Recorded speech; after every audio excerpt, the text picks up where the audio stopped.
महाराष्ट्र राज्य कंत्राटदार महासंघाच्या वतीने गेल्या 2 वर्षापासून आम्ही सतत पाठपुरावा करतो। तुम्ही लोकांनी पण आम्हाला चांगली साथ दिलेली आहे आणि प्रत्येक वेळेला आमची आंदोलन तुम्ही दाखवलेली आहेत, परंतु हे शासन इतकं निगरगट्ट आहे, गेंड्याच्या काठीचं झाल्यासारखं आहे की अजिबात लक्ष द्यायला तयार नाहीये। म्हणून आज महाराष्ट्र राज्य कंत्राटदार महासंघाच्या वतीनं पूर्ण राज्यव्यापी आम्ही लोकांनी आंदोलन छेडलेले आहे। आमच्या ज्या प्रमुख 5 मागण्या आहेत त्याच्यामधली एक सर्वात मोठी मागणी आहे की कंत्राटदारांचे पूर्ण राज्यातले 40,000 कोटीचे आमची देयके बाकी आहेत। ही जी देयके बाकी आहे त्याच्यामध्ये 1 लाखापासून ते साधारणतः 1 कोटीपर्यंत काम करणारा जो मधला वर्ग आहे, ज्याला फुटकळ कंत्राटदार म्हणतो, ते आम्ही म्हणत नाही, ते शासन म्हणतं। हा जो फुटकळ कंत्राटदार जो काम करतो तर त्याची देयके देण्यासाठी शासनाकडे निधी नाहीये। आम्ही वारंवार पत्रव्यवहार केला, आम्ही बांधकाम मंत्र्यांबरोबर आमच्या 2 बैठका झाल्या, आम्ही मुख्यमंत्र्यांना निवेदन दिले, कोणीही याच्याकडे काही विनंती करून सुद्धा लक्ष देत नाही। माझी मुख्यमंत्र्यांना विनंती आहे की मुख्यमंत्री साहेब, तुम्ही तुमच्याकडे नगर विकास खाते, तुमच्याकडे MSRDC खाते, MMRDC खाते आहेत, तुम्ही त्यांच्यातनं 5-50 कोटी रुपये तुम्ही ठाण्यासारखी वर्ग करू शकत नाही का? का नाही करू शकत? आरामात करू शकता, पण करण्याची इच्छा दिसत नाही असं मला वाटतंय। तर माझी मुख्यमंत्र्यांना विनंती आहे की आनंदाचा शिधा तुम्ही वाटताय। आज आम्ही आमची आज दिवाळी होत आलेली आहे, आज आमचे गणपती सुके गेले, आमचा नवरात्र उत्सव सुका गेलेला आहे, आमची आता दिवाळी जवळ आलेली आहे। या दिवाळीच्या या कंदीलमध्ये आपण दिवा लावतो आणि प्रकाश करतो, परंतु मला असं वाटतं की अंधार दूर करून प्रकाश करतो की जेणेकरून या लोकांच्या जीवनामध्ये प्रकाश व्हावा म्हणून। परंतु जसा शेतकऱ्यांच्या घरी जसे दिवे लावले जातात मृत्यूचे, तसं आता मला असं वाटायला लागले की ह्या आमच्या कंत्राटदारांच्याकडे आता तुम्ही ह्या कंदीलमध्ये मरणाचा दिवा लावण्याची वाट बघताय का?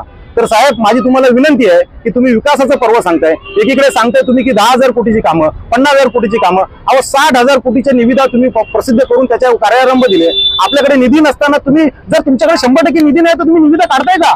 आणि हे निविदा काढण्यामध्ये ही लोक क्लब करतात, 50 कामं एकत्र करून निविदा काढतात आणि मग त्या निविदा जर काढल्या तर त्या कंपन्या कोण घेतात? तर त्या इन्फ्रा कंपन्या घेतात।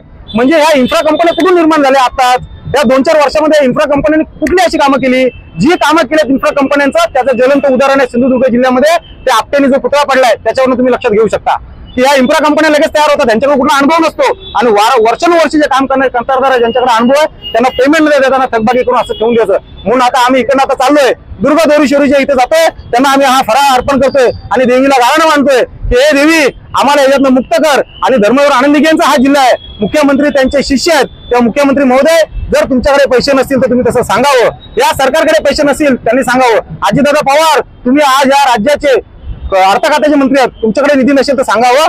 आम्ही माननीय प्रधानमंत्री आणि मोदी साहेब आणि या देशाचे गृहमंत्री यांच्याकडे आम्ही निधीसाठी आम्ही आता वाटचाल करू असंच आम्हाला वाटायला लागलेलं आहे। इन्फ्रा कंपनीचा उल्लेख केला, तिथे राजकीय लोकांचे काय या कंपन्या असतात का? असू शकतात, कारण की मला हेच समजत नाहीये। जर आम्हाला आमचे एक तुम्हाला खूप छान प्रश्न विचारला, आपण त्याबद्दल मी तुमचे आभार करतो आणि या माध्यमातून महाराष्ट्राच्या जनतेला समजू देत की आम्हाला जर आमची नुसतं रजिस्ट्रेशन म्हणजे शासनाचं प्रमाणपत्र घ्यायचं असेल तर त्याच्यामध्ये 100 अटी असतात। मग या इन्फ्रा कंपन्या 2 वर्षामध्ये निर्माण कशा होतात? त्याच्यासाठी पेपर वर्क यांनी आणलं कुठून? अहो, जर 10 लाखाची निविदा पास करायची असेल ना तर 100 अटी येतात, 10 वेळा आमच्याशी पत्रव्यवहार होतो। मग ह्या इन्फ्रा कंपन्यांचं काय होत नाहीये? तर जे तुम्ही म्हणाला त्याच्यामागे नक्कीच हा वास येतोय की ह्याच्या मागे कोणाचाही राजकीय हस्तक्षेप असला पाहिजे। मला मुख्यमंत्री साहेब, PWD चव्हाण साहेब दोघांनाही निवेदन करावं असं वाटतंय। 2 महिने आम्ही आंदोलन करतोय, 2 महिन्यात तुम्ही काहीही आम्हाला त्याचा प्रतिसाद दिलेला नाहीये।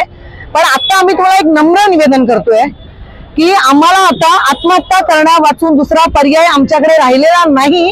तर हे 15 दिवसच तुमच्या हातात आहेत, तर तुम्ही, मला असं वाटतं की जाता जाता तरी तुम्ही चांगला निर्णय घ्यावा, कारण गेले 2 महिने झाले आम्ही तुमचा पाठपुरावा करतोय, 2 वर्ष झाली आंदोलन करतोय, तुम्ही त्याला काही प्रतिसाद देत नाही। आम्हाला तुम्हाला एकच सांगावं असं वाटतंय की जसं आनंद दिघे साहेब आज असते ना तर मंत्रालयात येऊन तुमच्याकडे फाईल साईन करून घेऊन गेले असते। जर आज आम्ही गेलो असतो ना त्यांच्याकडे तर आम्हालाही मंत्रालयात यावं लागलं नसतं, ते स्वतःच गेले असते तिथे आणि स्वतःच फाईल साईन करून आम्हाला आज आले असते पैसे खाली। तर आम्हाला तुम्हाला एवढंच निवेदन करायचं की आमची दिवाळी काळी करू नका, आमची दिवाळी चांगली करा, एवढंच तुम्हाला नम्र निवेदन आहे आमचं। कोणार्क, अपना शहर अपनी बातें।